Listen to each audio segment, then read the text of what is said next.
Apple first के लिए हो जाएगा ये, सेकंड ये हो जाएगा सेकंड के लिए, फिर ये हो जाएगा 6 के लिए। 10 का डिवाइजर बोल रहा है जो प्राइम नंबर होना चाहिए, 4 और 5 आ जाएंगे इसमें से। नेक्स्ट राजस्थान किसके लिए हो जाएगा, ये हो जाएगा 5th नंबर, फिर बचा क्या 4th, ये हो गया भाई 4th नंबर, और ये किसके लिए आ जाएगा 3rd। ये हो जाएंगे तुम्हारे पेयरिंग कि इक्विवेलेंट सेट हम लोग उसको बोलते हैं जिसमें नंबर ऑफ एलिमेंट्स इक्वल होने चाहिए, और एलिमेंट जो है वो सेम हो ये जरूरी नहीं। क्लियर, सेम हो भी सकते हैं, सेम नहीं भी हो सकते। तो इसमें लिखना इसके जो जीरो आएंगे भाई वो माइनस और माइनस नहीं आएंगे, क्योंकि पूरे टर्म्स में प्लस साइन दिया हुआ है। तो फैक्टराइज करोगे तो एक तरफ में x + 2 बचेगा और दूसरे में x + 3 बचेगा। तो यहां से x के दो वैल्यूज -2 और -3। तब के केस में इसका दिया हुआ है 2 और 3, इसके क्या हो जाएंगे g = -2 -3। क्लियर? हाँ, तो ठीक है। पिछले वाले क्लास में हम लोग का सेट तक का हो गया था। सेट के हम लोगों ने बहुत ही बेसिक टॉपिक जो थे इसको हम लोगों ने कवर किया हुआ है। ठीक है, बहुत बेसिक टॉपिक कवर किया हुआ है, और साथ ही साथ में उसके जो क्वेश्चंस भी थे ये बहुत ही बेसिक लेवल का हम लोगों ने लिया हुआ था। अब टॉपिक बाय टॉपिक तुमको थोड़े से एडवांस लेवल के क्वेश्चंस भी देखने के लिए मिलने वाले हैं, क्योंकि उतने बेसिक लेवल का क्वेश्चन तुम्हारे किसी भी एग्जाम में नहीं आएंगे। ठीक, वो तुम्हारे टॉपिक या फिर चैप्टर के को समझने के लिए ही है। ठीक है, वो तुम्हारे सिर्फ चैप्टर को समझने के लिए है, बाकी उतने बेसिक लेवल के क्वेश्चन तुमको कहीं से देखने के लिए नहीं मिलने वाला। अब जो आगे के टॉपिक्स आने वाले रहेंगे हम लोग उसमें एडवांस लेवल के क्वेश्चंस भी लेते हुए चलेंगे, जहां जहां पे हमारे टॉपिक वहां से एडवांस लेवल के क्वेश्चन उठाता होगा। हालांकि मैंने तुमको चैप्टर स्टार्ट होने से पहले ही बता दिया था कि सेट जो है इस चैप्टर से बहुत एडवांस लेवल के क्वेश्चन देखने के लिए मिलते नहीं है, और डायरेक्टली यहां से तो क्वेश्चन भी नहीं आता। ठीक है, यहां से क्वेश्चन तुमको देखने के लिए मिलेगा, इसका यूज जहां पे करेंगे हम लोग, जैसे रिलेशन हो गया, फंक्शंस हो गया, यहां पे हम लोग इसके यूज करने वाले हैं, और वहां पे तुमको फिर इसके ठीक ठाक लेवल के क्वेश्चन देखने के लिए मिलेंगे। ये चैप्टर बेसिकली तुम्हारे स्कूल लेवल के एग्जाम तक के लिए ही होने वाला है, वहां से और आगे तुमको देखने के लिए नहीं मिलेगा। लेकिन इसको प्रॉपरली एक एक टर्म्स को, एक एक स्टेप को अच्छे से समझे रहोगे, तब जाकर के आगे के टॉपिक्स तुमको अच्छे समझ में आएंगे। अदरवाइज उसमें फिर तुमको डिफिकल्टीज फेस करना पड़ेगा। ठीक है, चलो अब आगे और ज्यादा टाइम वेस्ट ना करते हुए हम लोग देखते हैं भाई, पिछले वाले टॉपिक में हम लोग के कुछ क्वेश्चन छूटे हुए थे, वो क्वेश्चन जल्दी से निपटाते हैं, और फिर उसके बाद हम लोग उसके नेक्स्ट टॉपिक पे मूव ऑन करेंगे। देखो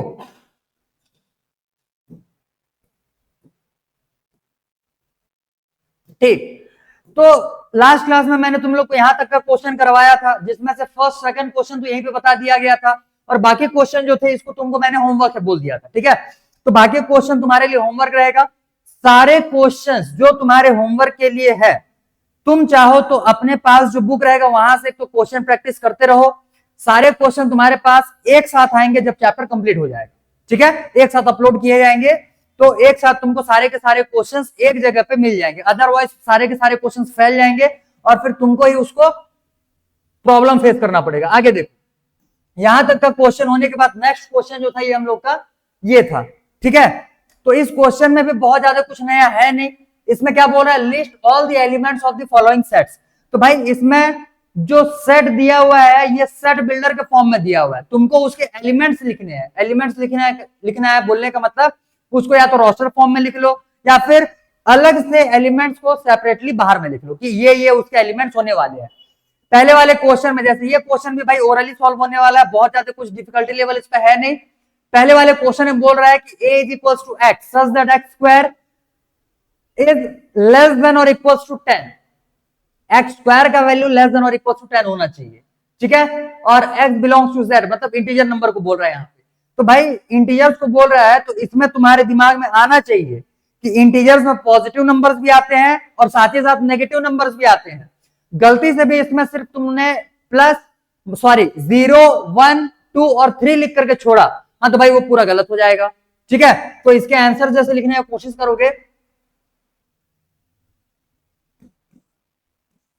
सेट ए के elements A is equal to यहां से आ जाएगा भाई 0 +-1 +-2 और +-3, ये हो जाएंगे इसके एलिमेंट्स। टोटल 7 एलिमेंट्स आने वाले हैं। क्लियर, +-1 दोनों का स्क्वायर 1 हो जाएगा, +-2 दोनों का स्क्वायर 4 और +-3 दोनों का स्क्वायर 9, और यहाँ पे लेस देन और इक्वल टू भाई 10 तो किसी का स्क्वायर होता नहीं है। ठीक है, तो वहां तक हमको पहुंचाना नहीं पड़ेगा। तो 0 +-1 +-2 +-3 में ये कंप्लीट, तो ये हो जाएंगे इसके एलिमेंट्स। नेक्स्ट क्वेश्चन में बोल रहा है भाई इसमें पैटर्न दिया हुआ है, और पैटर्न के हिसाब से जो n का वैल्यू है ये 1 भी तुमको इंक्लूड करना पड़ेगा, साथ ही साथ 5 को भी इंक्लूड करना है, क्योंकि उसमें लेस देन और इक्वल टू के फॉर्म में तुम्हारा दिया हुआ है। तो यहाँ पे x का वैल्यू क्या क्या हो सकता है, एन का वैल्यू क्या क्या हो सकता है, 1 2 3 4 5, ठीक है, 1 2 3 4 5 पांचों ही नंबर तुम्हारे वहां पे आने वाले होंगे, तो उस बेसिस पे इसके एलिमेंट्स लिखना है भाई। तो जैसे ये हो गया भाई first number, second, B equal to यहां से आ जाएगा पहले नंबर पे, अगर n की जगह पे 1 रखते हो तो 1 इंटू टू -1, तो इसका वैल्यू हो जाएगा भाई 1। फिर n की जगह पे 2 पुट करोगे, ये हो जाएगा 1 डिवाइड बाई 2, 2 जा 4 -1, 1/3। फिर 1/5, 1/7, और भी आया क्या एक, हाँ 1/9, ठीक। तो ये सारे इसके एलिमेंट्स हो जाएंगे भाई। ये हो गया तुम्हारे सेकंड नंबर के लिए। ऐसे ही तुमको थर्ड, फोर्थ, फिफ्थ और सिक्स बनाने हैं। अब भाई इसमें तो कोई प्रॉब्लम नहीं होना चाहिए, एक बार चारों क्वेश्चंस देख लो, अगर कुछ नया अटपटा सा लगेगा तभी उसको बताएंगे, अदरवाइज वो तुम्हारे होमवर्क में चला जाएगा। देख लो 4 questions.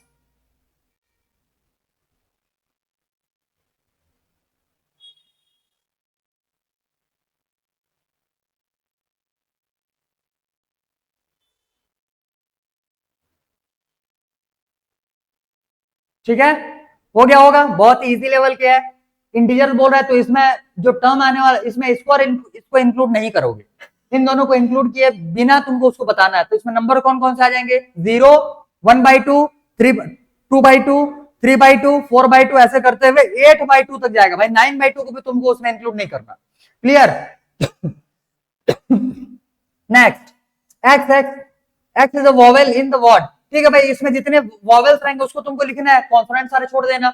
Next, X is a month of year not having 31 days. तो ऐसे सारे मंथ तुमको उसमें लिखने पड़ेंगे जिनमें 31 डेज नहीं आता होगा। जैसे फरवरी से स्टार्ट करोगे भाई, फरवरी, मार्च छोड़ दो अप्रैल, मई छोड़ दो जून, फिर जुलाई अगस्त दोनों छूटेगा क्योंकि दोनों ही 31 डेज के होते हैं। ठीक, तो तुमको नंबर ऑफ डेज भी पता रहने चाहिए, तो ये हो जाएंगे इसके आंसर। Next, X is a letter of the word, ये दिया हुआ है, तो इसमें से MIS फिर P, बस इतना ही आएगा क्योंकि बाकी जो लेटर्स हैं वो रिपीटेड फॉर्म में है, तो इतने ही उसमें से तुम्हारे एलिमेंट्स आने वाले होंगे। तो भाई ये बन जाना चाहिए।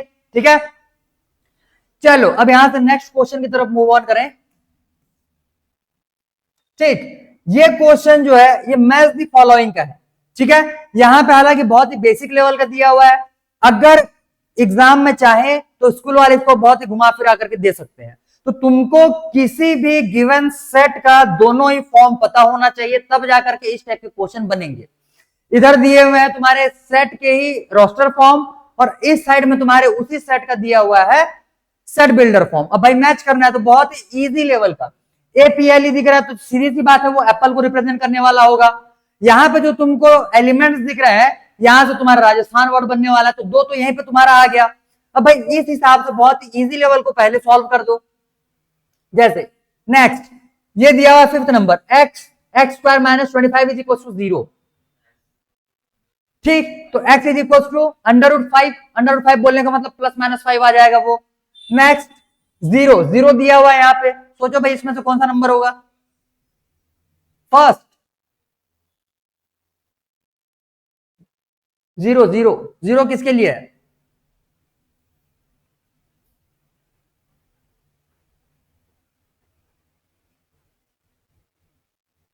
बताओ बताओ बताओ जल्दी बताओ, 0 किसके लिए हो जाएगा, फर्स्ट।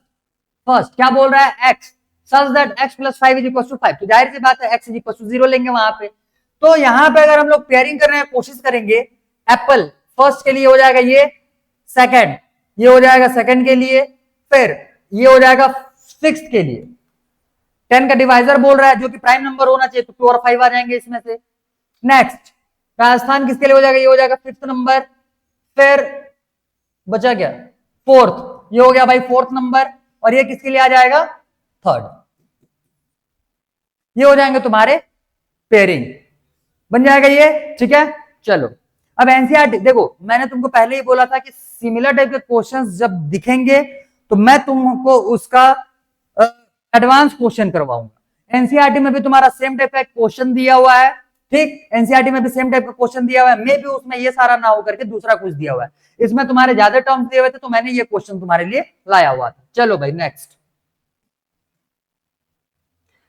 हाँ, मैं जैसे बताया हुआ था कि तुमको आगे चल करके ऐसे बहुत सारे क्वेश्चंस दिखेंगे जिसमें तुमको पैटर्न बनाने हैं। क्लियर?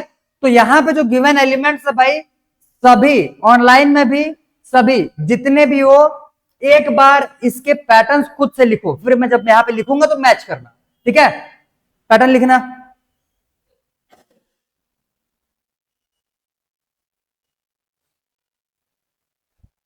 आ गया होगा पैटर्न, ठीक है?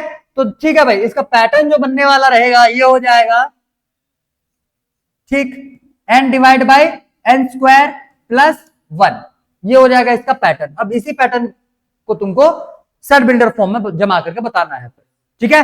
चलो तो एक बार इसको लिख ही देते हैं। क्या हो जाएगा ये, जैसे कोई सा भी एक सेट हम लोगों ने ऐसे एज्यूम कर लिया, यहां से x such that x belongs to natural number where क्या हो जाएगा, x is equals to n divide by n square plus 1, ठीक है? तो ये हो जाएगा इसका सेट बिल्डर फॉर्म में रिप्रेजेंटेशन। आगे देखो,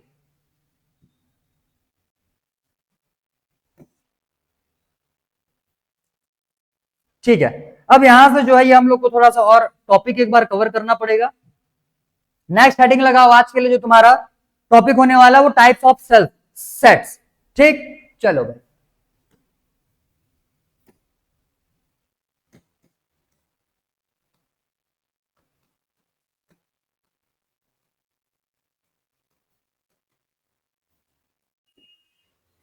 तो इस चैप्टर में तुम लोग को बहुत सारे सेट के टाइप से डील करने हैं, क्लियर? मैं यहाँ पे एक एक करके लिखते हुए चल रहा हूं, हो सकता है एनसीईआरटी में एक आध चीज ना दिया हुआ रहे, क्लियर, लेकिन फिर भी हमको उसको साथ में लेकर के कवर करना ही पड़ेगा। आगे देखो, फर्स्ट नंबर हम लोग देखेंगे भाई एम्प्टी सेट। एम्प्टी सेट, इसको नल सेट भी बोला जाता है, क्लियर? तो बहुत शॉर्ट में इसको वन लाइन में डिफाइन करो, सेट्स हैविंग नो एलिमेंट्स।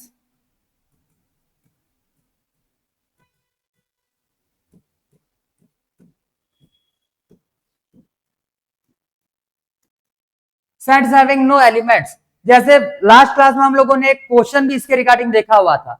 मैंने बोला था कि भाई इसका ये जो क्वेश्चन आया हुआ है ये तुम्हारे अगले वाले टॉपिक से है, बट उसको पहले में दे दिया है, क्लियर?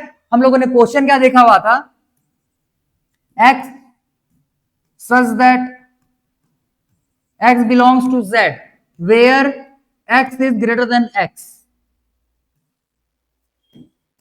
ये सेट दिया हुआ था, ठीक है? ये सेट दिया हुआ, तो भाई इसको एग्जांपल के फॉर्म में लिख सकते हो इसमें, जैसे एग्जांपल में ये जो हम लोगों ने प्रीवियसली डिस्कस किया हुआ है, तो x बिलोंग्स टू, यहाँ पे z दिया हुआ है, x एक इंटीजर नंबर है, और ऐसा कोई सा भी नंबर नहीं होता जो खुद से बड़ा हो, तो इस वाले के लिए क्या आ जाएगा, तुम्हारा जो सेट होगा इसको हम लोग नल सेट से रिप्रेजेंट करेंगे। और ध्यान देना, नल सेट या फिर जो यहाँ पे एम्प्टी सेट दिया हुआ है इसको रिप्रेजेंट करने का अलग अलग तरीका होता है, क्लियर? तो ध्यान देना, एम्प्टी सेट को हम लोग रिप्रेजेंट कैसे करेंगे,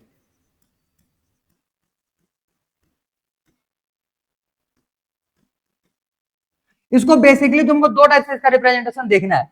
एक तो हो जाएगा सिर्फ फाइव लिखोगे, या फिर करली ब्रेसेस के अंदर में कुछ नहीं और सिर्फ इतना ही तुमको बनाना है।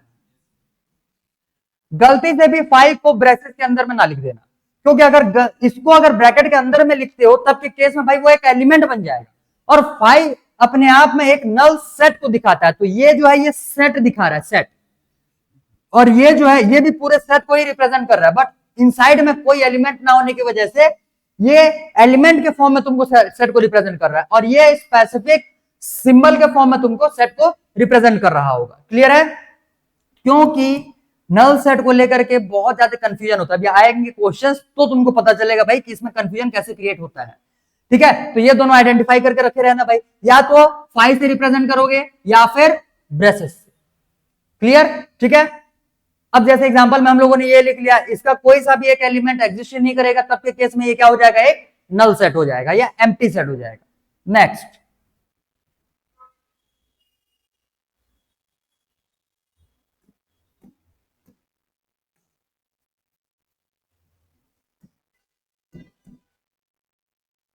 लिखो, नेक्स्ट, ये फर्स्ट था ना, हाँ, second, singleton set.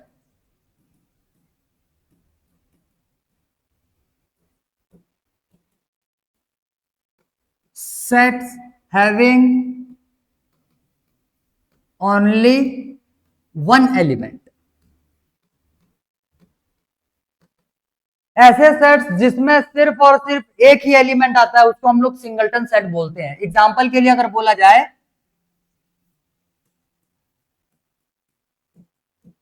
Set of all even prime number,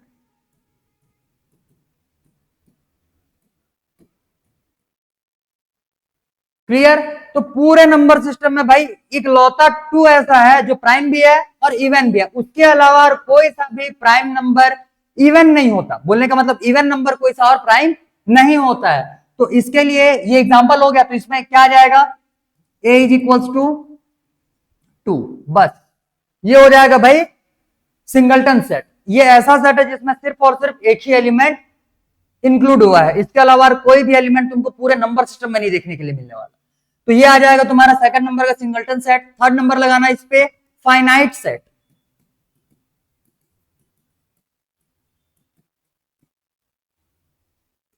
sets having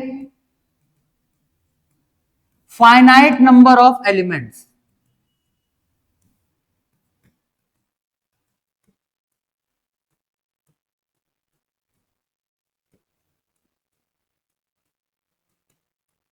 finite number of elements. तो ऐसे सेट जिसके की एलिमेंट काउंटेबल हो, जिनको हम लोग काउंट कर सकते हैं, ऐसे सेट्स को हम लोग बोलते हैं फाइनाइट सेट्स। क्लियर। एग्जांपल के लिए इसमें लिख लो,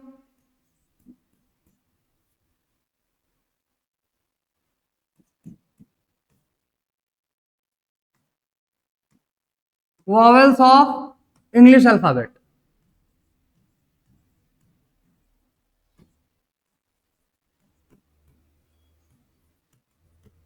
वॉवेल्स ऑफ इंग्लिश अल्फाबेट, ठीक है। तो भाई पता है वॉवेल्स 5 ही होते हैं, ए ई आई ओ यू, तो वो काउंटेबल हो गए। तो ये फाइनाइट नंबर को रिप्रेजेंट किया हुआ है, तब के केस में हम लोग उसको बोलेंगे फाइनाइट सेट। अब ध्यान देना, किसी भी फाइनाइट सेट में जो नंबर ऑफ एलिमेंट्स होते हैं, किसी भी फाइनाइट में सेट में जो नंबर ऑफ एलिमेंट्स रहते हैं, उसको हम लोग बोलते हैं कार्डिनल नंबर, उसको हम लोग बोलते हैं कार्डिनल नंबर। फॉर एग्जाम्पल यहां पे अगर हम लोग लिखें,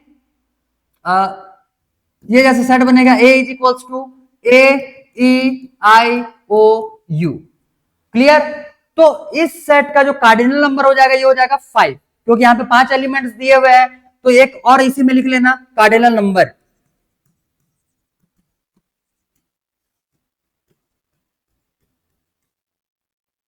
शॉर्ट में लिख लो number of elements present in a set.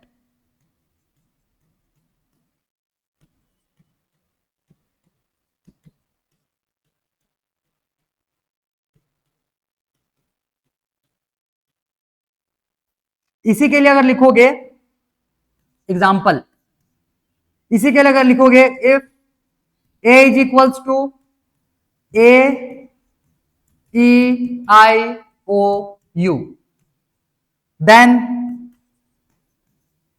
Cardinal number of set ए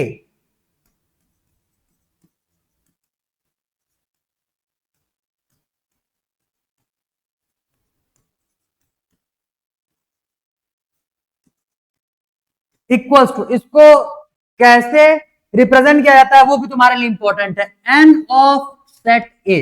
ये हो जाएगा कार्डिनल नंबर रिप्रेजेंट करने का तरीका। और N of set A is equal to, यहां से आ जाएगा भाई 5, इसके लिए कार्डिनल नंबर हो जाने वाला है 5। इतना समझ में आ गया होगा, क्लियर। अब नेक्स्ट लगाओ, नेक्स्ट हेडिंग लगाओ, इनफाइनाइट सेट या non finite set.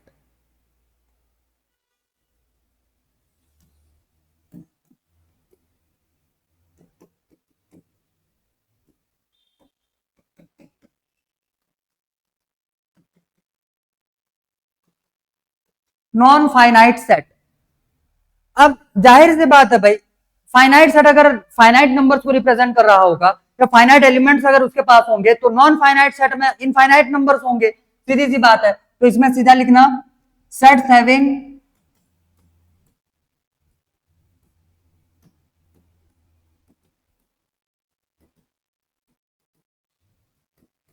Infinite number of elements.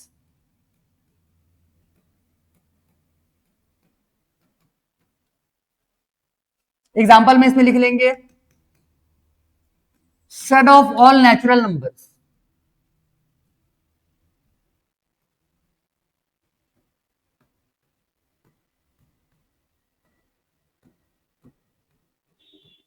Set of all natural numbers, ठीक है, set of all natural numbers. तो ये हो जाएगा इनफाइनाइट सेट का एक एग्जांपल। ऐसे ही जितने भी नंबर सिस्टम में हम लोगों ने नंबर्स डील किया हुआ था। अच्छा हाँ, एक चीज और, मैंने तुमको लिखने के टाइम पे जो रिप्रेजेंटेशन हम लोगों ने स्टार्टिंग में देखा हुआ था कि नंबर सिस्टम के जो सेट्स रहते हैं इनको कौन से लेटर से रिप्रेजेंट किया जाता है, क्लियर। तो वहां पे मैंने जो इरेशनल नंबर से उसको क्यू कॉम्प्लीमेंट करके लिखवाया था, मतलब क्यू डैश लिखवाया था, ठीक है। उसके साथ साथ दो चीजें और चिपका लो, कहीं कहीं पे तुमको क्यू टी भी देखने के लिए मिलेगा। इसका मतलब होता है रैशनल नंबर का ट्रांसपोज। ट्रांसपोज बोलने का मतलब जो वो ना हो, ठीक है। तो जो रैशनल नहीं होगा उसी को हम लोग इरेशनल बोलते हैं, सीधी सी बात। दूसरा, इसको सिर्फ टी से भी रिप्रेजेंट किया जाता है। तो ये दोनों रिप्रेजेंटेशन भी अपने कॉपी में लिख लो, क्योंकि बुक में ये दोनों, बुक में टी दिया हुआ है, सिर्फ टी, ठीक है, बुक में सिर्फ टी दिया हुआ है, टी, ठीक। तो जो पिछले नोट्स में लिखे हुए थे वहीं पे इसको चिपका लो। तो भाई ये हो जाएगा तुम्हारा नॉन फाइनाइट सेट। तो इतने में तुमको ये समझ में आ गया रहेगा कि कौन से टाइप के सेट्स को क्या क्या बोला जा रहा है। इसके बाद दो टाइप के और हम लोग को सेट्स देखने हैं, इसमें कंफ्यूजन हो सकता है, इसीलिए बहुत धीरे से इसको निकाल रहे हैं, अच्छे से दिमाग में बिठाना। मैं दोनों नाम पहले ही लिख दे रहा हूं। सबसे पहले मैं इक्विवेलेंट सेट,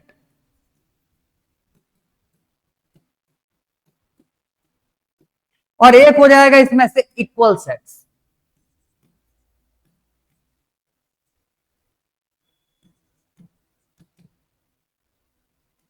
ठीक, इक्विवेलेंट सेट्स और इक्वल सेट्स। चलो भाई ठीक है। इक्विवेलेंट सेट क्या होता है और इक्वल सेट में क्या होता है, ठीक। तो बोलने का मतलब यहां पे ये है भाई कि इक्विवेलेंट सेट्स हम लोग उसको बोलते हैं जिसमें नंबर ऑफ एलिमेंट्स इक्वल होने चाहिए, और एलिमेंट्स जो है वो सेम हो ये जरूरी नहीं है, क्लियर। सेम हो भी सकते हैं, सेम नहीं भी हो सकते हैं। तो इसमें लिखना सेट्स इन विच, ऐसे लिखो, sets having same cardinal number,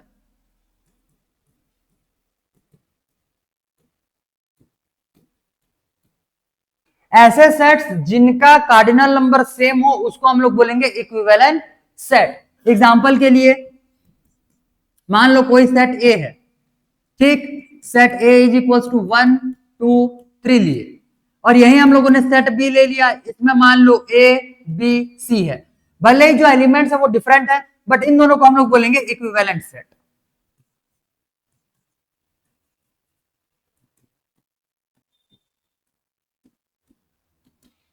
clear. वहीं अगर इक्वल सेट्स की बात किया जाए तो इसमें लिखेंगे when A equals to B, सीधा set A equals to set B होगा, that is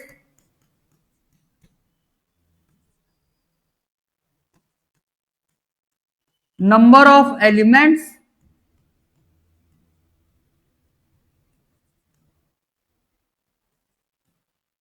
and elements all and elements also should be equal.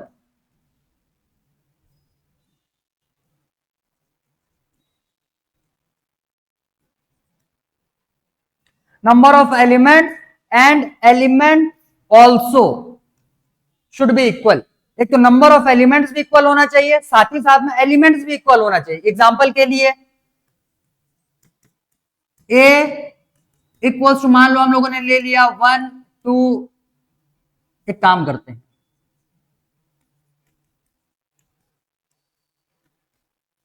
एक ये ले लिए,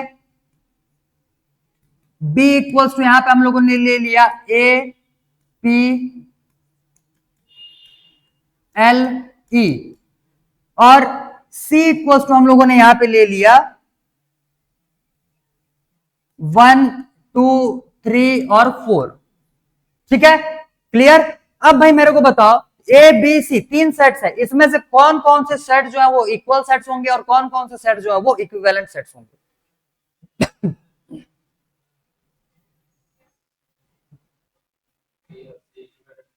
सिंपल सी बात है भाई, बी और सी के एलिमेंट्स का नंबर सेम है, लेकिन एलिमेंट्स डिफरेंट होने की वजह से ये दोनों क्या हो जाएंगे? इक्विवेलेंट सेट हो जाएंगे। और ये दोनों याद करो, मैंने जब तुमको बताया हुआ था तो उसमें ये लिखो चाहे ये लिखो, दोनों का मीनिंग मैं सेम बताया था। तो इन दोनों को अगर कंसिडर करोगे तो भाई इसको भी इसमें 1 2 3 4 5 5 एलिमेंट्स नहीं जोड़ना है, इसमें भी तुम्हारे कितने एलिमेंट्स है टोटल? 4 एलिमेंट्स ही है। तो ये दोनों सेट जो है ये हो जाएंगे equal sets, A and B ये हो जाएंगे इक्वल सेट्स, और बी एंड सी ये हो जाएंगे इक्विवेलेंट सेट्स।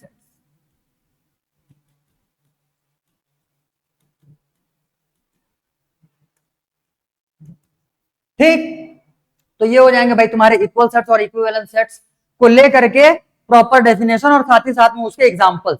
ये अच्छे से दिमाग में बिठा करके रखना, इक्विवेलेंस इक्वल ये दोनों नाम में सिमिलैरिटी रखते हैं। ठीक है, तो कंफ्यूजन होता है भाई कि इक्वल सेट में किसको ले और इक्विवेलेंस किसको ले। हालांकि एक बार अगर कॉन्सेप्ट में बैठ गया, 2-4 क्वेश्चन प्रैक्टिस कर डालोगे, हाँ तो ये दोनों का जो कंफ्यूजन रहता है वो ऑटोमेटिक वैसे ही हट जाते हैं दिमाग से। ठीक है, इक्विवेलेंस का मतलब फिर जाहिर सी बात है दिमाग में आ जाएगी जिसमें कार्डिनल नंबर्स इक्वल हो, और इक्वल सेट्स बोलने का मतलब जिनके कार्डिनल नंबर्स के साथ साथ elements also should be equal for two sets. ठीक है, चलो भाई ठीक है, तो इतना हो जाएगा तुम्हारा सेट्स के टाइप्स में। अब हम लोग देख लेते हैं सेट्स के टाइप से रिलेटेड कुछ क्वेश्चंस, फिर यहां से हम लोग आगे में उतरेंगे भाई सबसेट्स पे, और वो भी तुम्हारे लिए बहुत इंपॉर्टेंट होने वाला रहेगा। क्लियर, चलो ठीक है। नेक्स्ट, अब इसके भी क्वेश्चन थोड़े से जल्दी करने का कोशिश करना, क्योंकि बहुत हैवी लेवल के क्वेश्चन तुमको इसमें भी नहीं देखने के लिए मिलने वाले।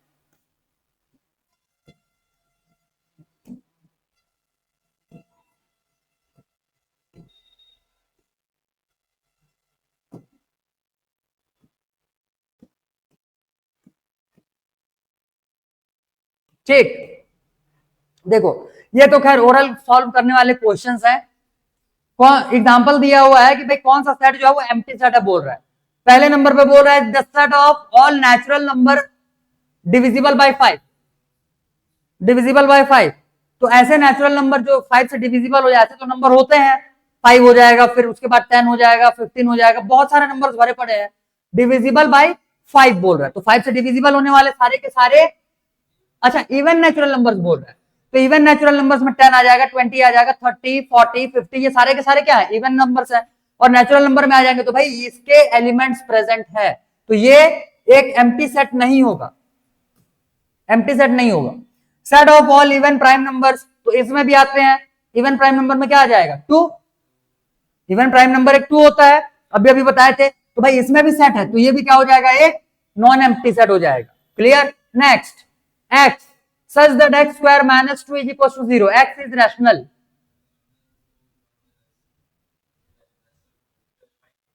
तो ये एम्प्टी सेट होगा, क्योंकि इसमें क्या बोल रहा है कि X square minus 2 is equal to 0 and X is rational number बोल रहा है, तो रैशनल नंबर।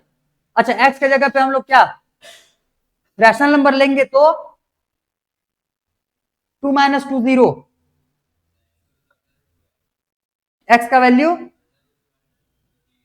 अंडर रूट 2 आ जाएगा, और अंडर रूट 2 क्या क्या होता है? एक इरेशनल नंबर होता है। Under root 2 under root 3 under root 5 ये सारे के सारे इरेशनल होने वाले हैं, और यहाँ पे एक्स का जो तुमको प्रॉपर वैल्यू मिलने वाला है वो एक इरेशनल नंबर होने वाला है, तो यहाँ पे रैशनल नंबर बोल रहा है, तो ऐसा कोई सा भी रैशनल नंबर नहीं होता जहां पे ये पुट करोगे तो तुमको ये इक्वेशन सेटिस्फाइड होता दिखेगा, तो ये एक एम्प्टी सेट है।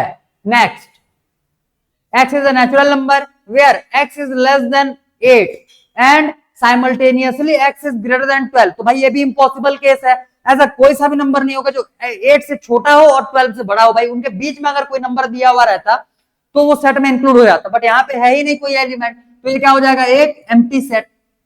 Clear, next, x is a point common to any two parallel lines, नहीं होता है, कोई सा भी ऐसा पॉइंट तुमको पैरेलल लाइंस में नहीं मिलने वाले, तो ये भी एक एम्प्टी सेट है। क्लियर? अब देखो भाई यहां पे ये कॉन्सेप्ट ना लगा लेना कि पैरेलल लाइंस जो रहते हैं वो इनफाइनाइट में आपस में एक दूसरे को इंटरसेक्ट करते हैं, ये कॉन्सेप्ट है। क्लियर? अगर पैरेलल लाइंस कहां पे इंटरसेक्ट करते हैं अगर बोला जाए तो भाई उसका एक प्रॉपर आंसर है कि पैरेलल लाइंस जो रहेंगे ये इनफाइनाइट पे जाकर के एक दूसरे को इंटरसेक्ट करेंगे, और इसके बारे में हम लोग को फिजिक्स में पढ़ना भी है। क्लियर? बट उस कॉन्सेप्ट को यहाँ पे ना लगा लेना, क्योंकि अगर यहाँ पे लगाओगे तो भाई वो गलत हो जाएगा।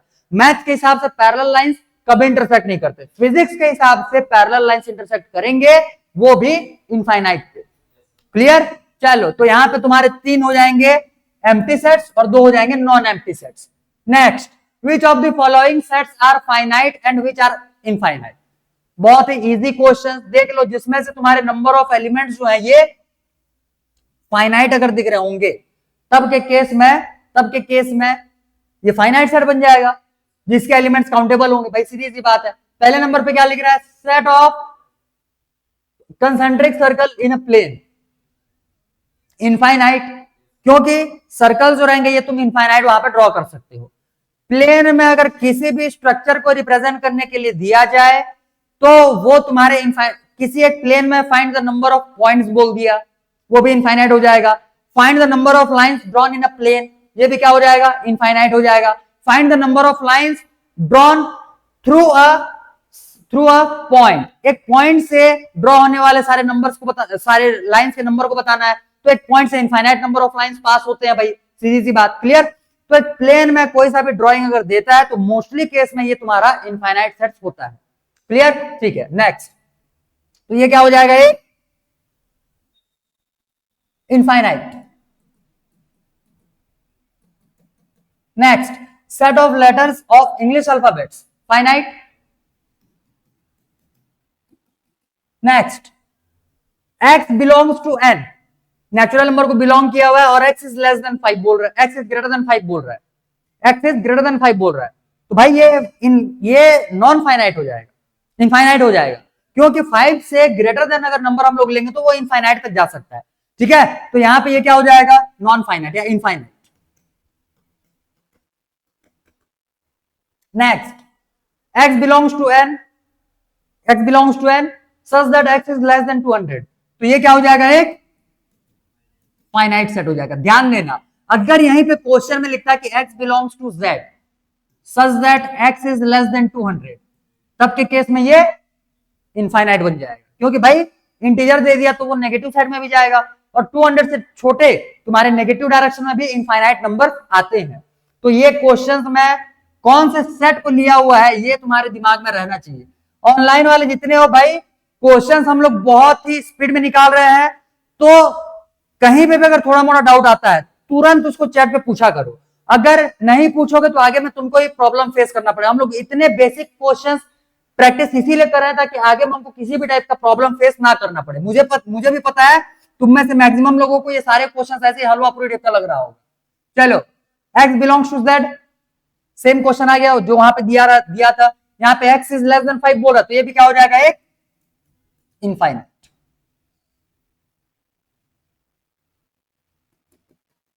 Next, x belongs to real number, अब बताओ भाई x belongs to real number, सोचो, ऑनलाइन भी सोचो, दिमाग लगाओ, ये फाइनाइट होगा, नॉन फाइनाइट होगा, एम्प्टी होगा, क्या होगा? एम्प्टी। और भाई बताओ जल्दी, non finite, non, good, empty, बहुत बढ़िया। और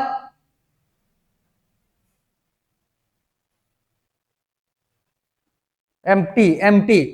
चलो भाई ठीक है, मैंने अभी चिल्लाया हुआ था, तुमको फोकस करना है कौन सा नंबर सिस्टम की बात कर रहा है। यहां पे ये रियल नंबर लिया हुआ है, और रियल नंबर से लिया हुआ तो उसमें डेसिमल्स भी आते हैं, रैशनल नंबर्स भी आते हैं, सब कुछ आते हैं। 0 से लेकर 1 के बीच में जाओगे तो भाई इनफाइनाइट नंबर्स मिलने वाले हैं। आया इतना समझ में? अगर यहाँ पे इंटीजर दिया रहता तब जाकर के वो नल सेट या फिर एम्प्टी सेट बन जाता। यहां पे अगर तुम्हारा रैशनल नंबर दिया रहता, ठीक, तब भी इनफाइनाइट सेट बन जाता, क्योंकि 0 और 1 के बीच में इनफाइनाइट रैशनल नंबर्स होते हैं। किन्हीं भी दो नेचुरल नंबर बोलो या फिर किन्हीं भी दो इंटीजर्स के बीच में इनफाइनाइट रियल नंबर्स होंगे, इनफाइनाइट रैशनल नंबर्स होंगे, तो उस केस में तुमको यहां पे नॉन फाइनाइट लिखना है। क्लियर? तो ये हो जाएगा भाई इनफाइनाइट। देखो, तो अभी जैसे मैंने तुमको ये क्वेश्चन अटेम्प्ट करने से पहले ही बताया था कि बहुत सारे लोगों को यही क्वेश्चन हलवा पूरी टाइप का लग रहा होगा, लेकिन देख लो मैक्सिमम लोगों का आंसर ऑनलाइन में भी मिस्टेक और ऑफलाइन में भी मिस्टेक। क्लियर? तो ये बहुत बड़ी लोड लेने वाली बात है नहीं, ये होता है, हड़बड़ी में होता है। बेसिक क्वेश्चन जब भी हमारे सामने में आता है तो भाई हमको फील होता है ये कि ये तो इजीली सॉल्व हो जाएंगे, और दिमाग वहां पे बहुत कम काम करता है, क्योंकि हमको लगता है भाई कि इस टाइप के कॉन्सेप्ट जो है वो हम लोगों ने पहले ही ऑलरेडी पढ़ा हुआ है, तो दिमाग जो है उस पर फोकस नहीं करता है भाई कि इसमें कुछ चेंजेस भी हो सकता है। क्लियर? तो हालांकि ऐसा कोई बात होगा नहीं, आगे मैं ऐसे हम लोग ऐसे बहुत सारे क्वेश्चन से डील करने वाले हैं जो कि तुम्हारे कॉन्सेप्ट को अच्छे खासे स्ट्रॉन्ग करने वाला होगा। Next, which of the following sets are equal? बहुत ही इजी क्वेश्चन है भाई, देख लो कौन कौन से सेट्स जो है ये इक्वल होने वाले हैं। एक तो ये दोनों इक्वल हो जाएंगे, ये दोनों हो गए इक्वल। और अगर इसमें बात करें भाई इक्विवेलेंट सेट्स कौन कौन से हो जाएंगे, तो इक्विवेलेंट सेट्स दिया है क्या क्वेश्चन में? खाली इक्वल दिया, चलो अपने से हम लोग निकालेंगे इक्विवेलेंट सेट्स कौन कौन से हो जाएंगे।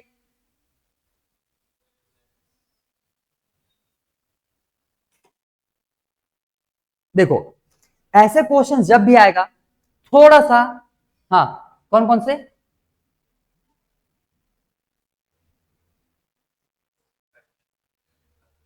फिर लाना पड़ेगा, सोच के देख। देखो दिमाग कैसे लगाना है यहां, ध्यान देना। एक तो इक्वल सेट जो है ये इक्विवेलेंट सेट होते हैं क्योंकि इनमें कार्डिनल नंबर इक्वल होने वाला है। अब ध्यान देना, ये क्वाड्रेटिक इक्वेशन, तो क्वाड्रेटिक इक्वेशन के दो जीरो मिलेंगे तो उसके दो ही एलिमेंट्स हैं। ये क्यूबिक इक्वेशन है तो इसके तीन जीरो पॉसिबल है भाई, तो इसके तीन एलिमेंट्स हो जाएंगे। तो तीन एलिमेंट्स इसके, तीन एलिमेंट्स इसके, तीन एलिमेंट्स उसके, तो ये तीनों ही आपस में क्या हो जाएंगे, इक्विवेलेंट सेट हो जाएंगे। आ गया इतना समझ में? तो उसको सॉल्व करके निकालने का ऐसा कोई रिक्वायरमेंट है नहीं, सिर्फ अगर इक्विवेलेंट सेट अगर पूछा हुआ रहेगा तब के केस में भाई इसको जाहिर सी बात है इसको इन दोनों के साथ में कंपेयर करके लिख सकते हो कि ये उसके साथ में इक्विवेलेंट सेट बनाने वाला होगा। लेकिन अगर तुमको इक्वल सेट पूछा है तो बिना फैक्टराइज करे अंदाजन से ना लगा देना, क्योंकि फैक्टराइज करोगे तभी पता चलेगा भाई कि उसके एलिमेंट्स कौन कौन से हैं। और इक्वल सेट में तुम्हारे नंबर ऑफ एलिमेंट्स के साथ साथ एलिमेंट्स भी इक्वल होना जरूरी है। क्लियर? तो ये तीनों तुम्हारे हो जाएंगे इक्विवेलेंट सेट्स। क्लियर? चलो ठीक। Next, are the following sets equal? यहां पे जो सेट दिया हुआ है ये इक्वल है या नहीं है ये बोल रहा है, तो इसमें ध्यान देना, यस या नो पे ही तुम्हारा आंसर आने वाला होगा। और यहां पे तुम्हारे तीन सेट्स दिए हैं, तीन सेट्स तीनों के तीनों अगर इक्वल नहीं होंगे तो आंसर में नो आ जाएगा। तीनों ही अगर इक्वल होंगे, दो भी अगर इक्वल हो रहे हैं तो भी आंसर में नो आएगा, क्योंकि भाई गिवन है तुम्हारा तीन सेट्स। क्वेश्चन का मीनिंग भी समझने की कोशिश करना। ए क्या बोल रहा है, X, X is a letter in the word R E A P, चलो भाई ठीक है। वहां पे दिया हुआ है P A P E R, तो इसके जो लेटर्स है और इसके जो लेटर्स है दोनों आपस में इक्वल है, तो ये सेट और ये सेट जो है ये दोनों क्या हो जाएंगे, इक्वल हो जाएंगे। बट यहां पे जो आर ओ पी दिया हुआ है, अगर ये ए होता, अगर ये ए होता तब के केस में ये इक्वल सेट्स बन जाते, बट यहां पे बीच में क्या दे दिया है, ओ। तो तीनों ही सेट्स के एलिमेंट, इन दोनों सेट ए और सेट बी के, अच्छा एक काम करते हैं थोड़ा सा लिख भी देते हैं। सेट ए के जो एलिमेंट्स हैं, ए के एलिमेंट्स क्या क्या हो जाएंगे यहाँ पे, R E A P. B के एलिमेंट्स क्या क्या हो जाएंगे, R R E A P, ठीक। और सेट सी के एलिमेंट्स क्या क्या हो जाएंगे, आर ओ ए पी। ये अगर तीनों इक्वल हो जाते तो दोनों तीनों सेट्स आपस में क्या होते, इक्वल। बट यहाँ पे ओ दिया हुआ है और इसमें ई दिया, तो ये दोनों सेट्स तो इक्वल है, बट ये इनके साथ में इक्विवेलेंट सेट है। क्लियर? क्वेश्चन में अगर इक्विवेलेंट बोलता तो तीनों आपस में इक्वल हो जाते। ठीक है, चलो भाई ठीक। नेक्स्ट पढ़ो, from the sets given below pair the equivalent sets. अब इसमें से इक्विवेलेंट सेट्स बताना, सीधी सी बात है। सेट ए का इक्विवेलेंट यहाँ पे तुमको क्या दिख रहा है, सी, और बी का सेट क्या दिख रहा है, ये दोनों आपस में इक्विवेलेंट है और बी और डी आपस में इक्विवेलेंट है। ये क्लियर है ना? 5 एलिमेंट्स, इसमें भी 5, ठीक है। उसमें 5, इसमें 5 एलिमेंट्स, इक्विवेलेंट सेट। उसमें 3, इसमें 3 एलिमेंट्स, इक्विवेलेंट सेट। तो इसको पेयरिंग करके लिखना है, ए सी ये क्या हो जाएंगे? इक्विवेलेंट, और बी डी ये भी हो जाएंगे इक्विवेलेंट। इस हिसाब से पेयरिंग में तुमको बताना पड़ेगा। चलो नेक्स्ट पढ़ो भाई, क्वेश्चन पढ़ो। ये भी ओरल टाइप का सॉल्व करने वाला क्वेश्चन है। बोल रहा है a equals to 2 3, b equals to x such that x is a solution of x square plus 5x plus 6 equals to 0।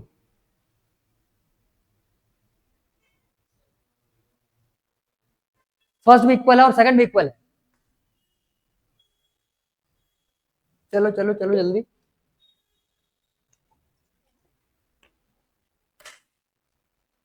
दोनों ही सेट्स इक्वल है।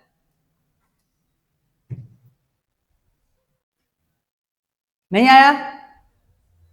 हाँ, ये पहले वाले क्वेश्चन को जब फैक्टराइज करोगे तो इसके जो जीरोस आएंगे भाई वो -2 और -3 आएंगे, क्योंकि पूरे टर्म्स में प्लस साइन दिया हुआ है।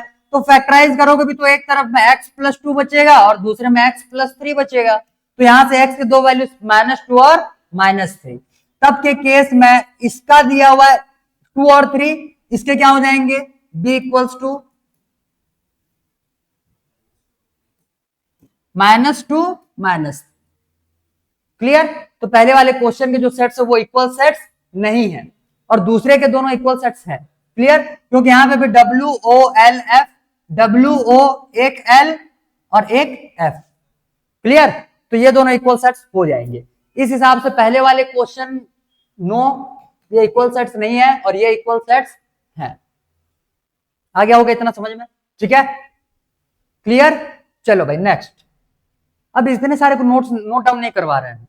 अगर ऑनलाइन में भी किसी को लगे भाई कि इसको नोट, अब इस क्वेश्चन को भी अगर नोट डाउन करना पड़ेगा, हाँ तो फिर मेहनत करने का जरूरत है, क्योंकि ये क्वेश्चन देख रहे हो, कॉन्सेप्ट अगर थोड़ा मोड़ा भी क्लियर है तो ओरली, हालांकि हो सकता है एक आध क्वेश्चन मिस्टेक कर दो, लेकिन वो मिस्टेक खुद को रियलाइज भी तो हो जाता है भाई कि मिस्टेक किए हुए हैं, और मेरे एक्सप्लेनेशन देने से पहले तुमको रियलाइज हो जाता है कि उसमें क्या मिस्टेक किए हुए हो।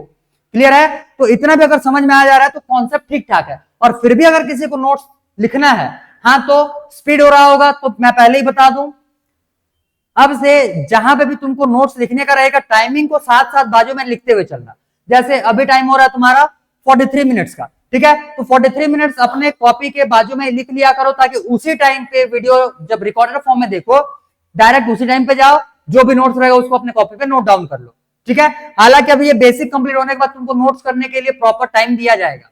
मैं ये मान करके चल रहा हूं कि बहुत हलवे टाइप के क्वेश्चंस हैं, ओरली सॉल्व होने वाले क्वेश्चंस हैं, इसीलिए हम लोग इस पे स्पीड से निकालते हुए चल रहे हैं। चलो next, from the sets given below select equal sets and equivalent sets. ये बना लोगे, ये बना लोगे, ठीक है? क्योंकि इसमें और मुझे नहीं लगता मेरे को कुछ बताना है, फिर भी एक बार देख लो, क्वेश्चन में कुछ अटपटा दिखे तो पूछ सकते हो।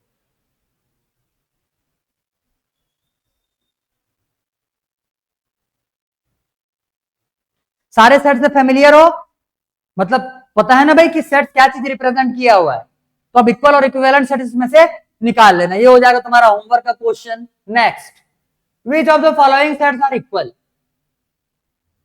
इसको बता ही दो। A B C D E और एफ, ई तक दिया हुआ है, तो पहले तो हम लोग सेट्स लिख लेते हैं। ए का हो जाएगा, ए का हो जाएगा क्या? 1 और 2। बी 1 2 गिवन है, ये दोनों तो इक्वल सेट्स हो गए। सी 3 और 1 गिवन है, तो ये इक्विवेलेंट सेट हो जाएंगे। नेक्स्ट, डी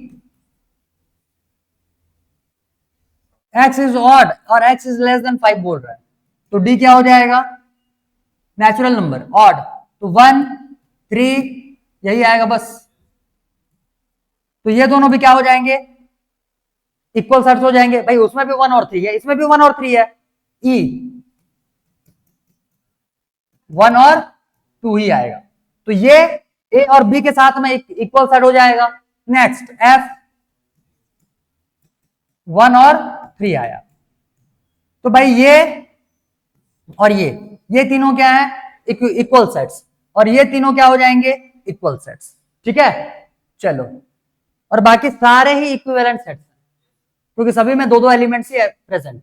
ठीक है, नेक्स्ट,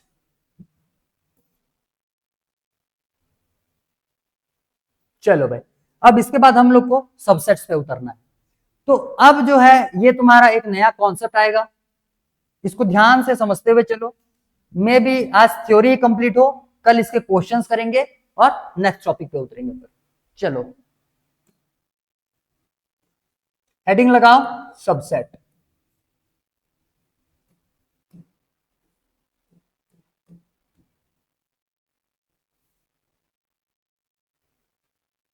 सबसेट, सबसेट किसको बोलेंगे?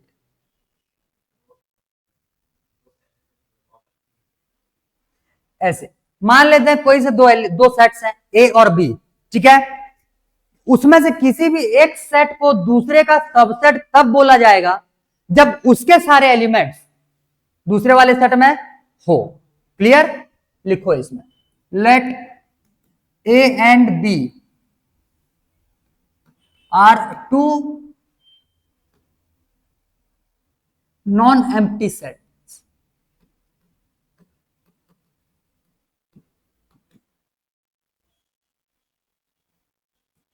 such that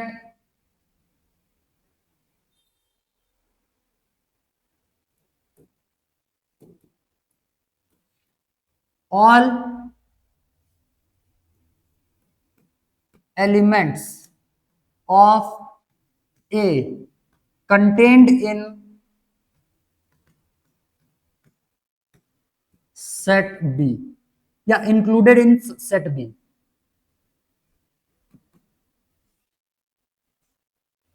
included in set B, then A के सारे एलिमेंट्स B में आ रहे हैं।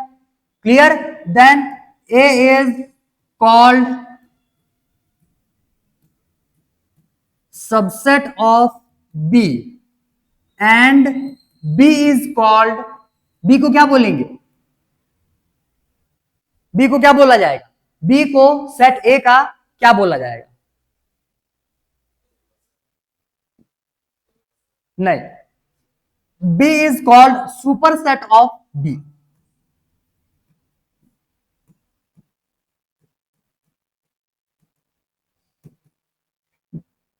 Sorry, superset of A. ठीक, यहां पे जो दूसरे सेट का सबसेट होता है, दूसरा सेट इसी सेट का क्या बन जाएगा, सुपरसेट बन जाएगा। ठीक है, ठीक है, चलो भाई, तो ये आ गया तुम्हारा सबसेट। अब ध्यान देना, टाइप्स ऑफ सबसेट, एनसीईआरटी इसका बात नहीं करता लेकिन हम लोग लिखेंगे।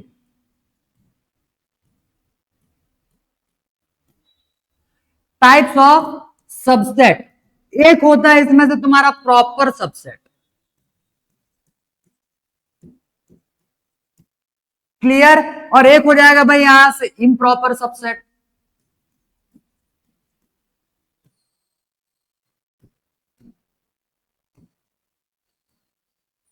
प्रॉपर सबसेट्स और इम्प्रॉपर सबसेट्स, आइडिया है क्या ऑनलाइन में भाई, किसी को आइडिया है प्रॉपर सबसेट्स क्या होते हैं और इम्प्रॉपर, इधर ऑफलाइन, प्रॉपर और इम्प्रॉपर सबसेट्स क्या क्या होते हैं?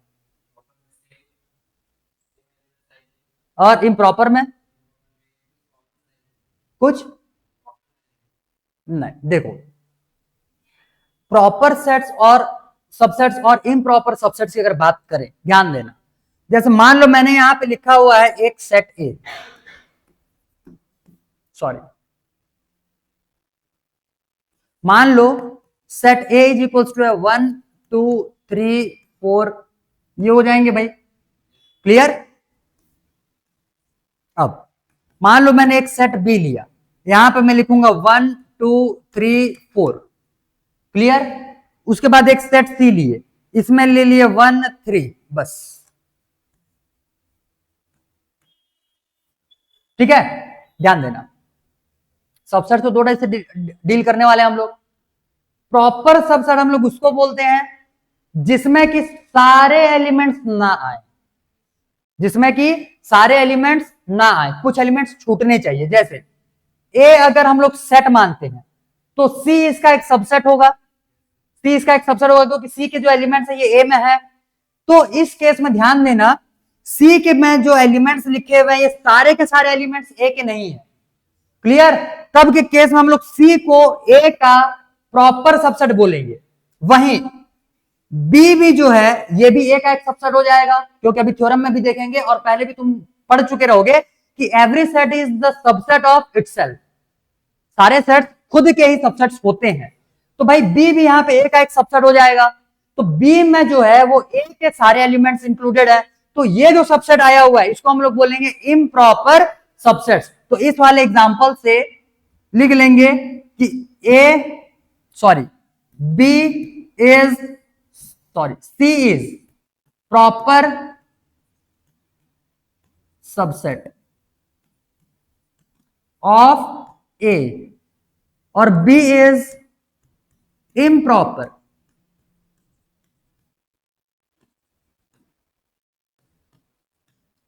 Subset of A. अब इसको अगर डिफाइन करने का कोशिश करोगे तो subset having all the elements of superset, ठीक, इसमें लिखेंगे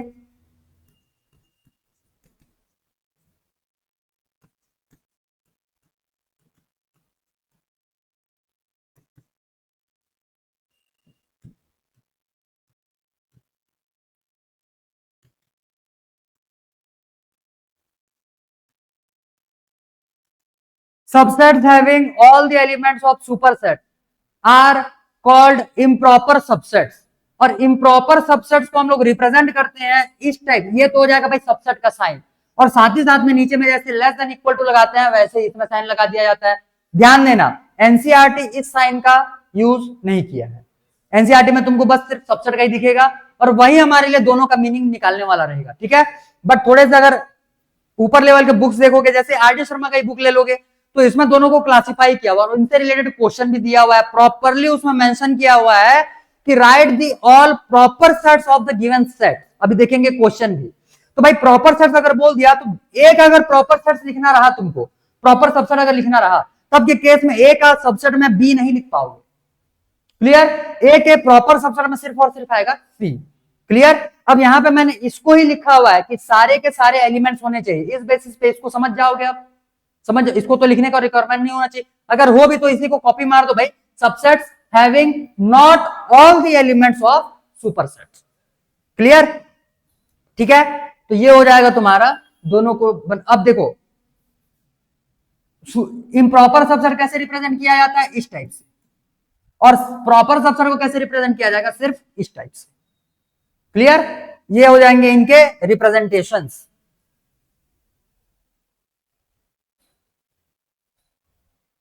चलो इतने को नोट डाउन करो भाई, जल्दी नोट इट डाउन फास्ट। इसमें से छोड़ना नहीं है क्योंकि ये तुमको, जिनके पास एनसीईआरटी है, देखो जो एनसीईआरटी के एलिमेंट्स है मैं कोशिश करता हूं कि उसको मिनिमम से मिनिमम में कवर करवाऊं, क्योंकि सभी के पास में एनसीईआरटी का बुक है। जितना थ्योरी में यहां पे तुम्हारे दिमाग में ठूसूंगा कोई मतलब का निकलना है नहीं जाते, क्योंकि हम लोगों को भाई जेई का प्रिपरेशन करना, और जेई जो है ये फैक्ट सॉरी थ्योरी से ज्यादा कॉन्सेप्ट और न्यूमेरिकल सॉल्विंग एबिलिटी पे ये फोकस करता है। तो जितने तुमसे क्वेश्चन सॉल्व होंगे, जितने तुमको उसके कॉन्सेप्ट पता रहेंगे, तुम्हारे बेहतरीन तरीके से मार्क्स उसमें से बढ़ने वाले हैं।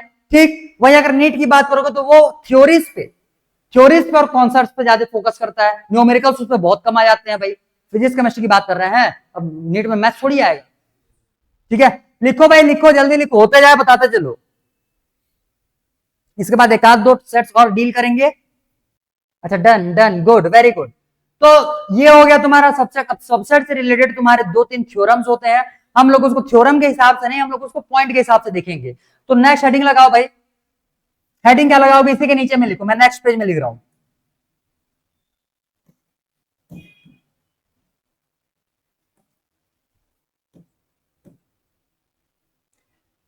पहले नंबर पे लिखना all sets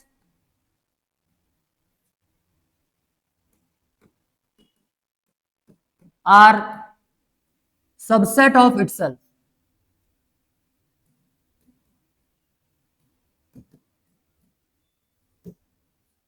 take next, empty set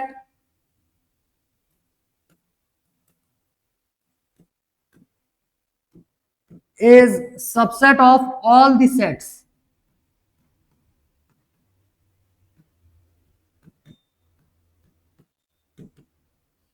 इस subset of all the sets. और तीसरे नंबर पे लिखना है इस पे number of subsets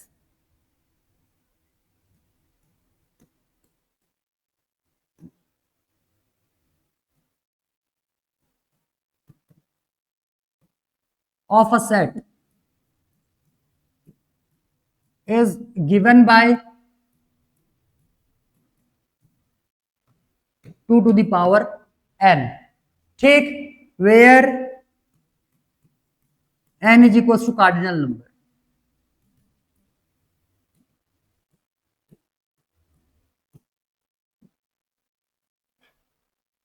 where n is equals to cardinal number, ठीक है। तो देखो अब इस बेसिस पे हम लोग को थोड़ा सा कोई सा भी एक सेट लेकर के उसके सबसेट लिखने की कोशिश करते हैं, ध्यान देना। जैसे मान लेते हैं मैंने एक सेट ले लिया a is equals to 1 2 and 3। अब इसके पॉसिबल सबसेट्स क्या क्या हो सकते हैं, ऑल द सबसेट्स लिखेंगे, ठीक है। तो इसके पॉसिबल सबसेट्स क्या क्या हो सकते हैं, जैसे पहले नंबर पे आ जाएगा भाई 1, एक काम करो नल सेट, फिर 1 2 3, फिर 1 2 1 3 और 2 3। हो गया क्या, एक और आएगा भाई, खुद का भी तो सबसेट होगा, ठीक है। गिनो तो कितना हुआ, 1 2 3 4 5 6 7 8, ठीक। अब यहां पे जो सबसेट्स आए हुए हैं देख लो, सेट्स में एलिमेंट्स टोटल कितने प्रेजेंट थे, 3, और किससे मिलता है 2 टू द पावर n से, मतलब 2 टू द पावर 3, कितना आ जाएगा ये 8। तो इससे मिल गया तुम्हारे नंबर ऑफ सबसेट्स, और ये सारे के सारे सबसेट हो जाएंगे किसके, गिवन सेट के। तो इस टाइप से तुमको सबसेट फॉर्म करने हैं, आगे इतना समझ में, ठीक है। इस टाइप से तुमको सबसेट फॉर्म करने हैं। अब ध्यान देना, मैंने यहाँ पे करली ब्रेसेस में बीच में कुछ भी नहीं लिखा हुआ है, ये लिखो या फिर सिर्फ फाइल लिखो, ठीक है, ये लिखो या सिर्फ फाइल लिखो।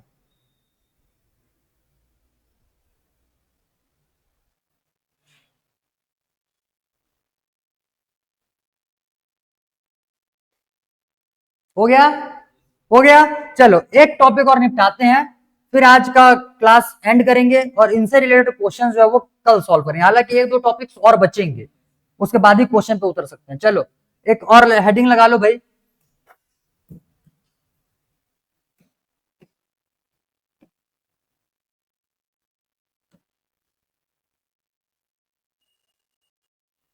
एक मिनट। हाँ भाई, जिनके जिनके और भी क्लासेस हैं वो रिमूव हो करके निकल जाओ, हार्डली और 5 मिनट में क्लास लेने वाला हूं, हो सके तो आकर के फिर रात के टाइम पे जो भी तुम्हारा पार्ट छूटा हुआ रहेगा उसको कवर अप कर लेना।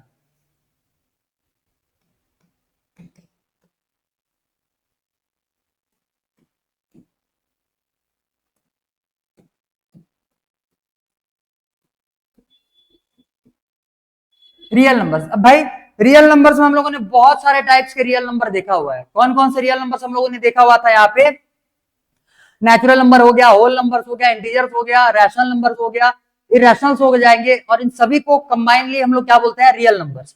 तो जैसे अगर लिखेंगे भाई, तो natural number is a subset of integers Z, whole number generally नहीं लिखते हैं, ठीक है। इज अ सबसेट ऑफ, ये किसका सबसेट हो जाएगा, इंटीजर्स किसका सबसेट हो जाएगा, रैशनल नंबर का, और ये किसका सबसेट हो जाएगा भाई, रियल नंबर्स का, ठीक है। अब यहां पे इसको सेपरेटली लिख सकते हो, जैसे एक और जो टी है, मतलब इरेशनल नंबर्स का ग्रुप है, ये किसका सबसेट हो जाएगा, रियल नंबर्स, ठीक। उसको तुमको अलग से लिखना है, बुक में टी लिखा हुआ है, इसी वजह से मैंने टी लिखा। अगर चाहो तो क्यू कॉम्प्लीमेंट भी उसमें लिख सकते हो गया क्या? ये हो गया इतना। बस आज के लिए हम लोग को इतना ही करना था। ध्यान देना, इसमें से जो हम लोगों ने नेचुरल नंबर और इंटीजर लिखा हुआ है, ये दोनों के दोनों तुम्हारे किसको बिलोंग नहीं, सॉरी किसके सबसेट नहीं होंगे? इरेशनल नंबर के सबसेट नहीं होंगे। तो चाहो तो उसको भी लिख सकते हो भाई, n is not a subset of t। याद रखना, नॉट के लिए ऐसे ही काटा जाता है। ये मैंने बिलोंग्स टू के लिए बताया था, बिलोंग्स टू में ऐसे ई लिखा जाएगा और नॉट बिलोंग्स टू में ई लिख कर कैसे काटना है, जैसे इक्वल टू के लिए भी यूज करते हैं, ठीक है, सेम वैसे इसके लिए भी यूज हो जाएगा। तो natural number is not a subset of irrational number. Clear? ठीक है, चलो तो आज के लिए हम लोग को इतना ही देखना था। अब ये जो हम लोग का टॉपिक है, इसी को और 2-3 छोटे छोटे टॉपिक्स बचे हुए उनके बारे में थोड़ा सा इंफॉर्मेशन तुमको प्रोवाइड करना है, फिर हम लोग उतरेंगे सीधे इसके क्वेश्चंस पे और कोशिश करेंगे कि कल हम लोग का वेन डायग्राम भी कंप्लीट हो जाए। ठीक है, वेन डायग्राम भी कंप्लीट हो जाए, क्योंकि उसके बाद फिर तुम्हारा अलजेब्रा बचेगा। क्लियर? उसके बाद फिर सेट्स के अलजेब्रा बचने वाले हैं, जिसमें कि हम लोग यूनियन, इंटरसेक्शंस के वेरियस ऑपरेशंस देखने वाले हैं। ठीक, तो इस वीक में कोशिश करेंगे भाई कि तुमको 3 क्लासेस प्रोवाइड कर दिया जाए। 3 क्लासेस, जैसे आज तो एक हो गया, कल तुम्हारा फिर मैथ्स का ही क्लास होने वाला है। फिर कोशिश करेंगे थर्सडे या फ्राइडे, सॉरी थर्सडे फ्राइडे तो नहीं, वेंसडे या थर्सडे, दोनों में से किसी एक दिन, और हो सके तो मैं दोनों ही डेज में कोशिश करूंगा कि 3 बजे वाला टाइमिंग में तुमको मैथ्स प्रोवाइड कर दिया जाए। ठीक है, क्योंकि लास्ट वीक में हम लोग के क्लासेस छूटे हुए हैं, उसके लास्ट वीक में भी क्लासेस छूटे हुए हैं। क्लियर? तो अब हम लोग को थोड़े से कंटिन्यूटी और रेगुलरिटी मेंटेन करते हुए आगे कंटिन्यू करना पड़ेगा, अदरवाइज फिर हम लोग को एडवांस क्वेश्चन को सॉल्व करने में फिर टाइम नहीं मिल पाएगा।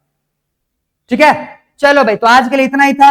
इतने को प्रैक्टिस करके आना, कल यहां से फिर कंटिन्यू करेंगे नेक्स्ट टॉपिक से।